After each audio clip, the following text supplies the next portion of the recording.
இதுக்கும் பெயில் வந்து கட்டுப்படுமா?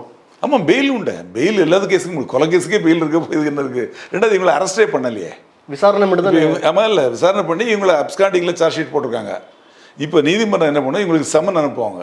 சம்மன் வாங்கிட்டு இவங்க வந்து ஆஜராகிட்டாங்கன்னா அப்புறம் கேஸ் நடக்குது, அந்த காப்பீஸ் கொடுப்பாங்க.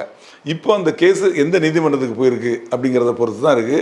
சாதாரண நீதிமன்றத்துக்கு தான் போயிருக்கு அப்படிங்கிறாங்க. அப்போ வந்து இந்த வழக்குகளில் வந்து ஒரு பெரிய அளவு தண்டனை கிடைக்கிறதுக்கு வாய்ப்பு இல்லை அப்படின்னு தெரிய வருது. ரெண்டாவது, இந்த சார்ஜ் ஷீட்டில் இவங்க சொல்லியிருக்குது நேரடியாக பார்த்த சாட்சிகள் யாரும் கிடையாது.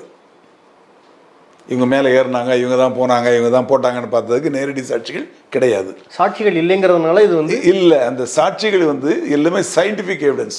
Okay sir. இவரோட ஃபோன், இப்போ என் ஃபோன்லேருந்து உங்கள் ஃபோனுக்கு பேசியிருக்கு.